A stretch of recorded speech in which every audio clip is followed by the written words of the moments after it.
आज हम लोग क्लास 12 के ज्योग्राफी के फर्स्ट चैप्टर का वीवीआई ऑब्जेक्टिव क्वेश्चन करेंगे, जो आज से पहले एग्जाम में कई बार यह क्वेश्चन पूछ चुका है। कई बार पूछा हुआ वैसा क्वेश्चन हम लाए हैं इस चैप्टर से 40 ऑब्जेक्टिव। कितने बाबू लाए हैं? 40 वीवीआई ऑब्जेक्टिव क्वेश्चन लाए हैं जो एग्जाम से रिलेटेड है, जो एग्जाम में पहले पूछ चुका है। और फर्स्ट चैप्टर का नाम क्या है? प्राकृतिक एवं विषय क्षेत्र। फर्स्ट चैप्टर का नाम क्या है? प्राकृतिक एवं विषय क्षेत्र।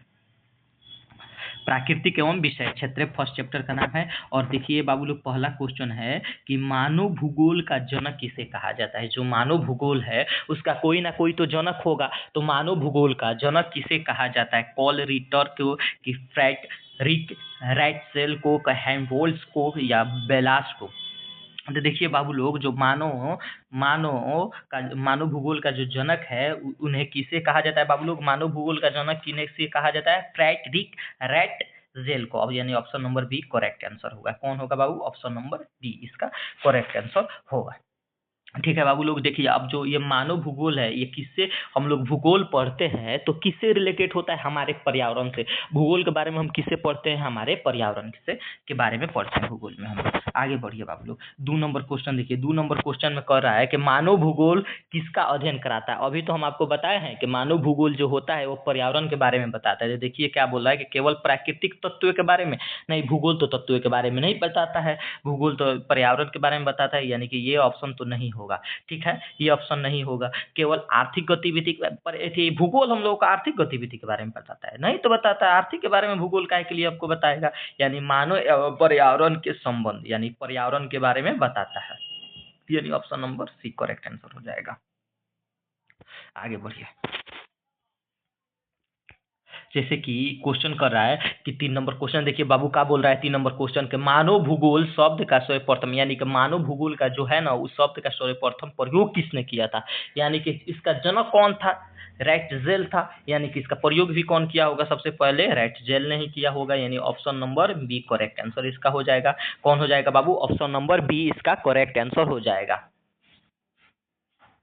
आगे बढ़िए, देखिए 4 नंबर क्वेश्चन क्या बोल रहा है। 4 नंबर क्वेश्चन क्या बोल रहा है बाबू? 4 नंबर क्वेश्चन बोल रहा है कि निश्चयवाद के प्रमुख समर्थक कौन थे? तो बाबू लोग, जो आप लोगों का मानव भूगोल का खोजक थे या मानव भूगोल शब्द का सर्वप्रथम प्रयोग किए थे, वो हो गए, चाहे निश्चयवाद के हो गए, सब के सब का आंसर एक ही है। कौन है? रैटजेल। ये आप लोग इसे याद रखिएगा, इन्हें याद रखिएगा। ये बहुत इंपॉर्टेंट क्वेश्चन है, बहुत इंपॉर्टेंट क्वेश्चन है बाबू लोग, बहुत।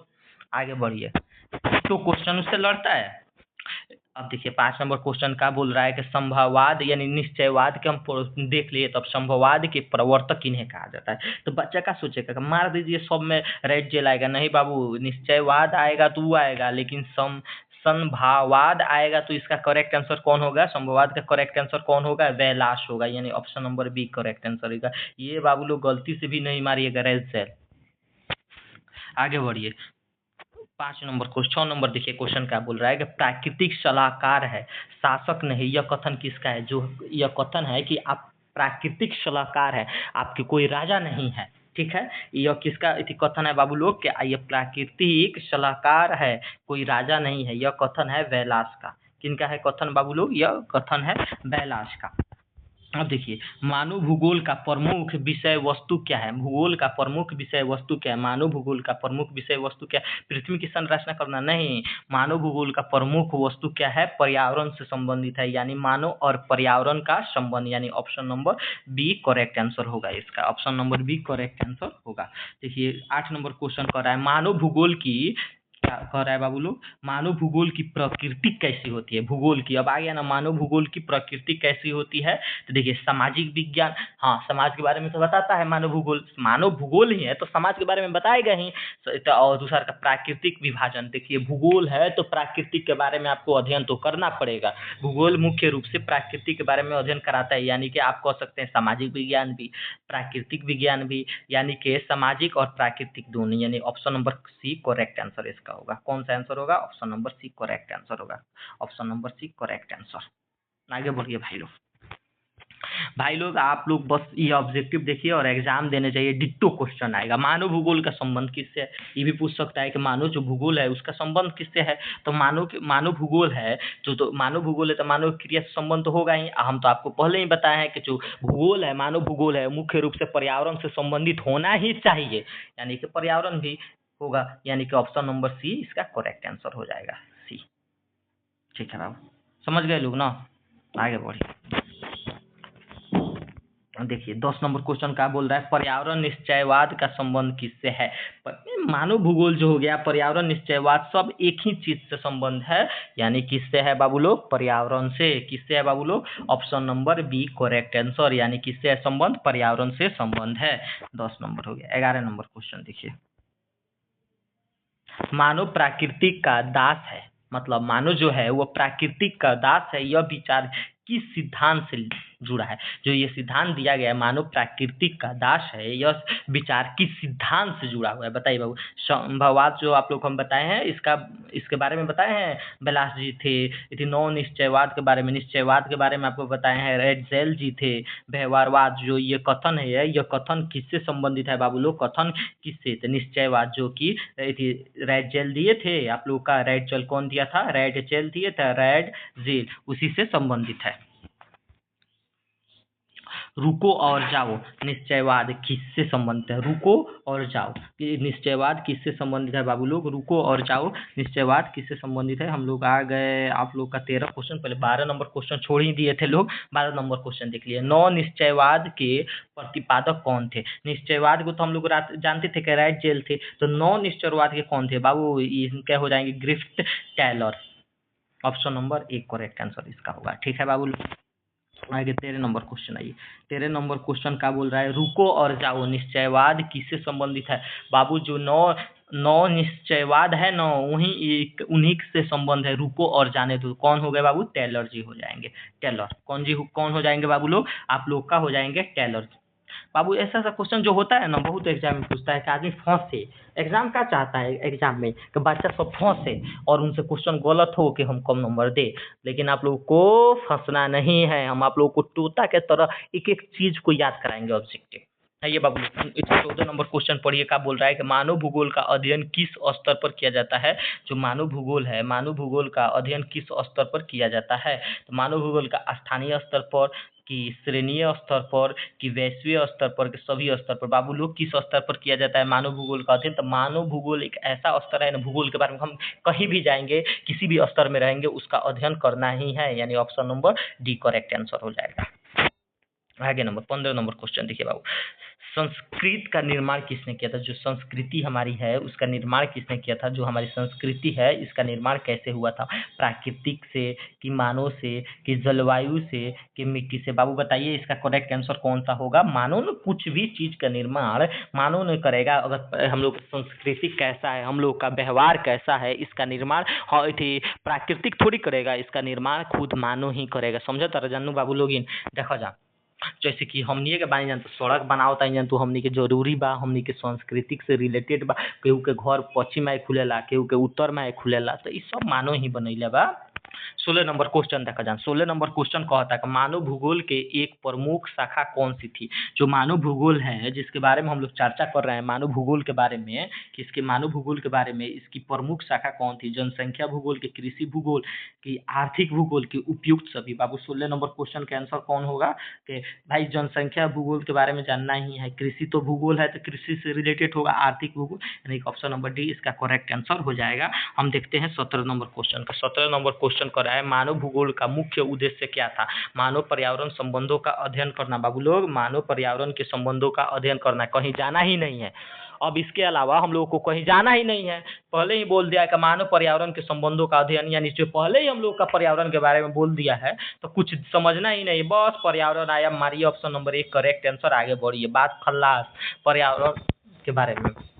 आइए 18 नंबर क्वेश्चन कर रहा है मानव भूगोल को सामाजिक विज्ञान की शाखा माना जाता है क्योंकि मानव भूगोल जो है उसे सामाजिक विज्ञान की शाखा बताए थे आपसे ना, अगर सामाजिक विज्ञान की भी शाखा माना जाता है क्यों यह माना जाता है? समाज का अध्ययन कराता है कि पृथ्वी का अध्ययन कराता है कि जलवायु का अध्ययन कराता है कि वनस्पति का अध्ययन कराता है? बाबू लोग तो आप देखिए, हम लोग सामाजिक मानेंगे तो किस चीज का अध्ययन कराएगा तो सामाजिक मानेंगे, किस चीज का अध्ययन कराएगा तो सामाजिक मानेंगे, समाज का अध्ययन कराएगा तो, यानी कि करेक्ट हो जाएगा आपको ऑप्शन नंबर 1 करेक्ट आंसर हो जाएगा। आइए बाबू लोग 19 नंबर क्वेश्चन कर रहा है कि निम्न में से कौन सा मानव भूगोल का विषय नहीं है? मानव भूगोल का जो है ना, उस निम्नलिखित में से कौन सा मानव भूगोल का विषय नहीं है? जनसंख्या, संस्कृति, उद्योग या ग्रहों का गति, इनमें से कौन जो है मानव भूगोल का जनक नहीं? आप लोग तो 19 नंबर का आंसर समझिए गए होंगे कि जनसंख्या मानव का है, संस्कृति भी है, उद्योग भी है, जो नहीं है ग्रह की गति वो तो प्राकृतिक देन है, उसमें मानव का कौन सी थी देन है भाई? 20 नंबर क्वेश्चन आइए।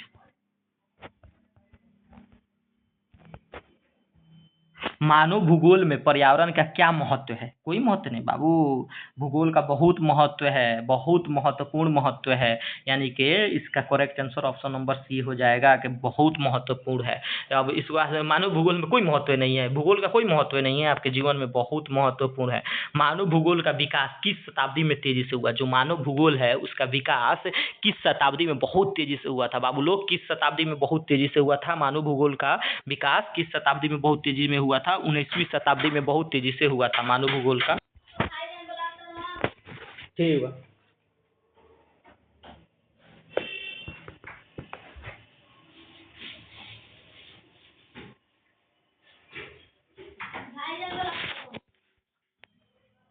आइए बाबू लोग देखिए 21 नंबर क्वेश्चन कर रहा है मानव भूगोल का विकास किस शताब्दी में हुआ था? तो आप लोग को हम बताए थे किस शताब्दी में? 19वीं शताब्दी में। किस शताब्दी में हुआ था बाबू लोग? 19वीं शताब्दी में हुआ था, करेक्ट डी इसका आंसर हो जाएगा। अब आइए 22 नंबर क्वेश्चन देखिए। 22 नंबर क्वेश्चन बोल रहा है कि मानव भूगोल की अवधारणा किस देश में विकसित हुआ था? मानव भूगोल की जो अवधारणा है वो किस देश में भाई विकसित हुआ था? किसी न किसी देश में हुआ होगा, यानी कि ये ऑप्शन इसका हो जाएगा बी, यानी जर्मनी में हुआ होगा। ठीक है, 23 नंबर क्वेश्चन देखिए, दिख ही रहा है 23 नंबर क्वेश्चन कि फ्रैटलिक रैट जेल किस देश के भूगोल तक थे, मतलब किस देश से रिलेटेड थे? जो मानव भूगोल का जनक जो है वो किस देश के थे? बाबू लोग 23 नंबर क्वेश्चन का आंसर बताइए, किस देश से थे? जर्मनी से थे। जर्मनी में हुआ तो अब बात है कि जर्मनी से ही होंगे। 24 नंबर क्वेश्चन देखिए बाबू लोग, बेडाल डी ला ब्लास किस देश के थे? बाबू बेलास जी के बहुत योगदान बाबू, किस देश से थे बाबू लोग? बेलास जी किस देश से थे? 24 का कौन सा आंसर होगा? ये भी फ्रांस के थे। ये कहाँ से थे बाबू लोग? ये फ्रांस के थे। 25 नंबर क्वेश्चन देखिए, 25 नंबर क्वेश्चन है कि मानव भूगोल का अध्ययन किस के प्रभाव को समझने में सहायता करता है? जो मानव भूगोल है वह अध्ययन किसके प्रभाव को समझता है? पर्यावरण के, संस्कृति के, मानव क्रिया नहीं सभी। 25 का करेक्ट आंसर कौन होगा? कि पर्यावरण के बारे में तो हम लोग समझते हैं मानव भूगोल में, संस्कृति के बारे में भी समझते हैं, तो इसका करेक्ट आंसर कौन हो जाएगा? इसका करेक्ट आंसर हो जाएगा सभी, यानी ऑप्शन नंबर डी इसका करेक्ट आंसर हो जाएगा। ऑप्शन नंबर डी इसका करेक्ट आंसर हो जाएगा। 26 नंबर क्वेश्चन बोल रहा है कि मानव भूगोल के सबसे छोटी इकाई क्या है? मतलब जो मानव भूगोल है उसका सबसे छोटी इकाई क्या है? व्यक्ति है या परिवार है, गांव है या राज्य है? मानव भूगोल का सबसे छोटी इकाई बताइए बाबू लोग, मानव भूगोल का सबसे छोटी इकाई क्या है? मानव भूगोल का सबसे छोटी इकाई एक व्यक्ति है। सबसे परिवार तो बहुत बड़ा हो गया, गांव तो जानते हैं कितना परिवार मिलकर एक गांव हुआ। मानव भूगोल में मानव को क्या माना जाता है? जो मानव भूगोल है उसमें मानव को क्या माना जाता है? निष्क्रिय या सक्रिय या निर्जीव या असंबंधित माना जाता है। 27 नंबर क्वेश्चन बताइए बाबू लोग, मानव क्या माना जाता है? मानव के एक्टिव माना जाता है, सक्रिय माना जाता है। क्या माना जाता है? सक्रिय माना जाता है, मानव को सक्रिय माना जाता है। और 28 नंबर क्वेश्चन देखिए बाबू लोग कि मानव भूगोल में सांस्कृतिक भूदृश्य की अवधारणा किसने दिया था? किसने दिया था बाबू? 28 नंबर क्वेश्चन के बताइए आंसर, किसने दिया था? शोयर ने दिया था। Option number 1 correct answer. आगे बढ़िए बाबू लोग, 29 नंबर क्वेश्चन देखिए। 29 नंबर क्वेश्चन क्या है कि सांस्कृतिक भूदृश्य का निर्माण किसके द्वारा किया गया है? किसके द्वारा किया गया है बाबू? 29 नंबर का ऑप्शन नंबर बी मानव द्वारा। किसके द्वारा भाई किया जाएगा? मानव द्वारा किया जाएगा। 29 नंबर 30 नंबर क्वेश्चन है बाबू। 30 नंबर क्वेश्चन बोल रहा है कि मानव भूगोल का संबंध किस प्रकार की गतिविधि से है? मानव भूगोल का संबंध जो है किस प्रकार की गतिविधि से? आर्थिक से है भाई, सामाजिक से है भाई, सांस्कृतिक से है। तो मानव भूगोल का संबंध किस प्रकार की गतिविधि से? सभी से है बाबू, इसमें सोचना ही नहीं है। मानव जो है उसका सभी से प्रकार से गतिविधि होगा। अब आइए 31 नंबर क्वेश्चन देखिए। 31 नंबर क्वेश्चन क्या बोल रहा है कि मानव भूगोल का आधार है। मानव जो है उसका भूगोल का, मानव भूगोल का क्या आधार है? मानव है, पर्यावरण है, मानव पर्यावरण संबंधित है। बाबू समझ जाइए, 31 नंबर क्वेश्चन पहले आया था जिसमें पर्यावरण हो, मानव पर्यावरण दोनों महत्वपूर्ण है मानव भूगोल में। आइए 32 नंबर क्वेश्चन बोल रहा है कि नौ निश्चयवाद को किस नाम से भी जाना जाता है? जो नौ निश्चयवाद है उसको और किस नाम से जाना जाता है? नौ निश्चयवाद को किस नाम से भी जाना जाता है? संभववाद के नाम से, मध्य मार्ग के नाम से। निश्चयवाद तो अलग हो गया, संभववाद अलग है, व्यवहारवाद भी अलग हो गया। यानी नौ निश्चयवाद को किस और नाम से जाना जाता है बाबू लोग? मध्य मार्ग के नाम से। किस नाम से जाना जाता है? मध्य मार्ग के नाम से जाना जाता है। यानी करेक्ट आंसर इसका हो जाएगा बी हो जाएगा। आइए 33 नंबर क्वेश्चन देखिए क्या बोल रहे हैं। 33 नंबर क्वेश्चन बोल रहा है कि मानव भूगोल में तकनीक का क्या कार्य है? तकनीक जो है, मानव भूगोल आप जानते हैं, मानव भूगोल के बारे में जो तकनीक है उसका कार्य क्या है? पर्यावरण को नियंत्रित करना, संसाधनों का उपयोग को बढ़ाना, मानव जीवन को आसान बनाना, यानी उपयुक्त में सभी। बाबू 33 नंबर क्वेश्चन में से पर्यावरण को नियंत्रित करना बहुत जरूरी है, संसाधनों का भी उपयोग करना बढ़ाना जरूरी है, और मानव जीवन में आसानी बनाना ये तो बहुत जरूरी है। यानी कि इसमें से उपयुक्त तो कौन सा हो जाएगा बाबू? इसका आंसर डी हो जाएगा, करेक्ट आंसर। आगे बढ़िए बाबू लोग। देखिए 34 नंबर क्वेश्चन देखिए। 34 नंबर क्वेश्चन बोल रहा है, 34 नंबर क्वेश्चन क्या बोल रहा है कि मानव भूगोल का अध्ययन क्यों महत्वपूर्ण है? मानव जीवन को समझने के लिए, पर्यावरण को समझने के लिए। आप तो समझ ही गए होंगे 34 नंबर का आंसर कौन सा होगा। या मानव पर्यावरण समझने के लिए सभी जरूरी है, यदि मानव के जीवन के बारे में समझना, पर्यावरण के बारे में समझना, ये भी सही है, ये भी सही है। तो मानव पर्यावरण संबंधी समझना ये भी सही है, यानी कि सभी करेक्ट आंसर इसका होगा। 35 नंबर क्वेश्चन आइए। 35 नंबर क्वेश्चन बाबू पढ़ जान का बा। 35 नंबर के धरती मानव का घर है। सही बात है, धरती ही मानव का घर है। यह विचार किस विषय से जुड़ा है? धरती जो है वो मानव का घर है। ये किससे जुड़ा होगा? मानव भूगोल से जुड़ा होगा। और किससे जुड़ा होगा? किससे जुड़ा होगा? मानव भूगोल से। सिंपल सी बात है, ऑप्शन नंबर एक करेक्ट आंसर कौन होगा बाबू? ऑप्शन नंबर एक करेक्ट आंसर हो जाएगा। अब भैया आप लोग का 36 नंबर कि मानव भूगोल का अध्ययन किसके बिना अधूरा है? जो मानव का हम लोग अध्ययन करते हैं वो किसके बिना अधूरा है बाबू? किसके बिना अधूरा है? पर्यावरण के बारे में आप अध्ययन नहीं कीजिएगा तभी मानव भूगोल अधूरा रह जाएगा। मानव के बारे में नहीं जानिएगा तभी अधूरा रह जाएगा। संस्कृति के बारे में नहीं जानिएगा तभी अधूरा रह जाएगा। यानी इसका करेक्ट आंसर हो जाएगा option number D, correct answer इसका हो जाएगा option number D, correct answer हो जाएगा। आगे बढ़िए बाबू। 38 नंबर क्वेश्चन देखिए। 38 नंबर क्वेश्चन, 37 नंबर देख लिया ना? 37 नंबर देखिए। मानव भूगोल का प्रमुख केंद्र क्या है? जैसे कि सब कुछ का, जैसे कि भारत का प्रमुख शहर जो भारत की राजधानी है उसे माना जा सकता है दिल्ली। जैसे बिहार का हो गया आप लोगों का पटना, जहाँ पर बड़े बड़े डिक्टेटर रहते हैं लोग। इसी तरह मानव भूगोल का जो प्रमुख केंद्र है वो कहाँ है बाबू? मानव का प्रमुख केंद्र मानव पर ही जोड़ देना मानव का प्रमुख केंद्र है। जैसे मानव भूगोल है उसका प्रमुख काम क्या है? कि मानव के काम पर जोड़ देना, यानी कि option number B correct answer इसका होगा। ऑप्शन नंबर बी करेक्ट हो गया। 38 नंबर देखिए। मानव भूगोल में क्षेत्रीय अध्ययन का महत्व किस लिए है? क्षेत्रीय का बारे में अध्ययन करना, इसका महत्व किस लिए है बाबू लोग? तो क्षेत्रीय विविधताओं को समझने के लिए। किसके लिए है बाबू लोग? क्षेत्रीय विविधताओं को समझने के लिए। यानी इसका आंसर हो जाएगा ऑप्शन नंबर एक करेक्ट आंसर हो जाएगा। अब आगे बढ़िए बाबू लोग। आप लोगों का 39 नंबर सेकेंड लास्ट क्वेश्चन आ गया। आप लोग आ गए, अपने मंजिल पाने वाले हैं, थोड़ा सा वेट कीजिए। मानव भूगोल की विषय वस्तु में क्या शामिल है? जनसंख्या शामिल है, सांस्कृतिक शामिल है, आर्थिक गतिविधि शामिल है बाबू। इसमें मानव विषय वस्तु में सब कुछ शामिल है। सिंपल से बात है, उसमें उपयुक्त सब कुछ शामिल है। आइए बाबू लोग लास्ट क्वेश्चन। मानव भूगोल का मूल उद्देश्य क्या है? मानव और प्रकृति के संबंधों का अध्ययन करना, केवल प्राकृतिक संसाधनों का अध्ययन करना, केवल मानव का अध्ययन करना, केवल पृथ्वी का अध्ययन करना। मानव भूगोल का मुख्य उद्देश्य क्या है बाबू लोग? मानव भूगोल का मुख्य उद्देश्य है मानव और प्राकृतिक के संबंधों का अध्ययन करना। ठीक है बाबू लोग, किसके बारे में? ऑप्शन नंबर इसका करेक्ट हो जाएगा option number A. Thank you बाबू लोग, आप लोगों ने बहुत प्यार दिया और मेरे पूरे वीडियो को पूरा अंत तक देखा। हम आप लोग को गारंटी देते हैं कि आप लोगों के एग्जाम में डिट्टो क्वेश्चन लड़ेगा। इस हम आगे भी ट्राई करेंगे और कुछ दिन के बाद से हम आप लोगों के लिए प्रीवियस ईयर भी क्वेश्चन लाएंगे कि इस चैप्टर से पिछले 10 सालों में कौन कौन से ऑब्जेक्टिव पूछा गया है, कौन कौन से सब्जेक्टिव पूछा गया है। हम आप लोगों के लिए सब के सब क्वेश्चन लाएंगे। Thank you Babu, thank you so much.